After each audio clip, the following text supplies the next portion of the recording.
Praise God, hallelujah. Magandang umaga sa aking mga minamahal na kapatid. At patuloy po tayo dito sa ating pag-aaral which is regarding our statement of faith. No? Ang topic natin is about the doctrine of salvation. Ang ibig sabihin ng ito po ay soteriology. No? Pag sinasabing theology, it is the study of God. Pagdating dito, soteriology is the study of salvation, doctrine of salvation. So, ito yung ating tinuturo na tayo po ay naniwala na only through the blood of Jesus Christ, no, we are saved, no? Ito po ang provision ng Lord, no? Kung saan pinadala niya ang kanyang bugtong na anak, no? Sa mundong ito upang tayo po ay ma-redeem, upang tayo mabayaran po ang ating mga kasalanan. So, sinabi doon sa Romans 3:23, lahat po tayo ay nagkasala. At walang sino mang nakakaabot sa panuntunan ng Diyos, di ba? At sa Ephesians 2:8 and 9, sinabi doon na for it is by grace that we have been saved through faith, no? And this is not from ourselves. It is a gift of God, and this is not by good works, so that no one can boast. Ito po yung nahawakan nating paniwala na lahat ng tao po ay nagkasala, no? Okay, next. Dito, skipan na lang natin ito kasi natalakay na po natin ito noon. Okay? Ito yung ibig sabihin ng soteriology. No? It comes from the Greek word soteria, no? Which means salvation. Soteria derives from the root word soter, which means savior. Okay? And ito, dito na tayo. Salvation is the deliverance by the grace of God from eternal punishment for sin that is granted to those who accept by faith, no? Doon sa Ephesians 2:8 and 9 na binanggit kanina. Sa Romans 6:23, ano ang sabi doon? For the wages of sin is death, but the gift of God is eternal life. Okay. Kaya ito po ngayon na ipag-isahin natin, 10 minutes lang allowed sa akin. So, ano ba yung ibig sabihin ng salvation? Okay. Salvation is not a reward received for doing good works. Binanggit ko sa Ephesians 2:8 and 9. Hindi ito reward sa atin ng Diyos dahil sa mga mabuti nating mga ginagawa. Ano yung mga mabuti nating ginagawa? Yung halimbawa, nagbibigay tayo ng apuloy, no? Mga ginagawa ng tao na nakakatulong sa kapwa niya, di ba? Pero maraming tao na mabait, na tumutulong sa kapwa, nagbibigay ng pera sa mga hospitious ano yung mga kuha na yan? Charity. Charity organization, pero wala namang relasyon sa Diyos. No? So, hindi po yun ang magiging basihan na tayo po ay ligtas. Sabi dito, good deeds is the evidence of salvation. But we cannot earn salvation through good deeds. Kapag tayo ay ligtas, may bunga, may evidence. Kaya po tayo, pag tayo po ay magkaroon ng relationship with God, tinanggap natin si Jesus Christ bilang Panginoon natin at tagapagligtas, mayroong evidence kung bakit nakikita, magkaroon po ng fruits of the Holy Spirit, no? Hindi magbubunga ng masama, no? Ang isang magandang puno ay magbubunga ng mabuting bunga. Amen. Di ba? Hindi pwede yung mabuting puno ay magbubunga ng lason. No? O yung prutas na hindi makakain, meron ganun, di ba? Ngayon, ang good deeds natin, it will follow when we are saved. Kasi dapat mag-ugma, no? Kaya po natin marami tayong nagagawa na maayos na, which is good deeds that is acceptable to God. No? It will give us the fruits of the Holy Spirit. No? Mamunga po tayo. Love, patience, no? Long suffering, no? Marami 'yon, no? Sa Galatians. Okay. So, ito po yung nagpapatunay, sabi ni Paul doon sa Romans chapter 11 verse 6. Ngayon, kung ang pagkapili sa kanila ay dahil sa kanyang biyaya, hindi na ito nakasalalay sa kanilang mabuting gawa. Hindi na daw nakasalalay, no? Ang pagpili sa atin o pagkaroon natin ng kaligtasan, hindi na nakasalalay sa mga mabuti nating gawa. Okay? Sapagkat itong nasalalay sa mabuting gawa, hindi na ito biyaya. Kaya doon sa Ephesians 3, it is the gift of God. Biyaya, dahil sa biyaya, dahil sa grace ng God, tayo naliligtas. It is, di ba? For it is by grace that you have been saved. Through faith. Through faith in Jesus Christ. Ayan. So, sabi doon sa Titus chapter 3 verse 5 to 7 na hindi dahil sa mga gawa sa katuwiran na ginawa nating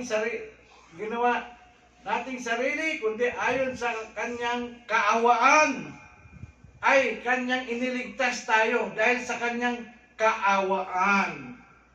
The agape, because of the agape type of love of God, tayo po ay naligtas, no? Kanyang yan. Sa pamagitan ng paghugas sa muling pagkapanganakan, kaya doon sa John chapter 3 verse 3 nagtanong si Nicodemus kay Jesus Christ, di ba? Anong sagot ni Jesus Christ? You must be born again. Ang born again is not a religion.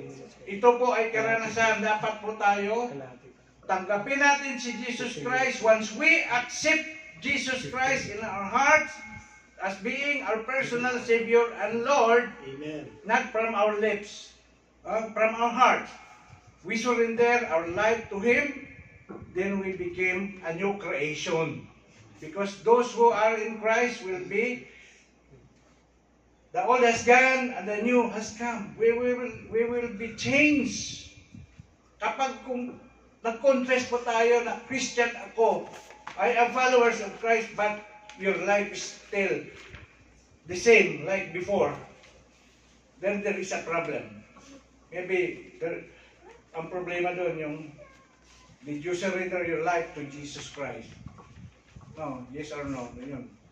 Kaya tapos sabi doon, kanyang iniligtas tayo sa pamagitan paghugas sa muling kapanganakan at pagbabago sa Espiritu Santo.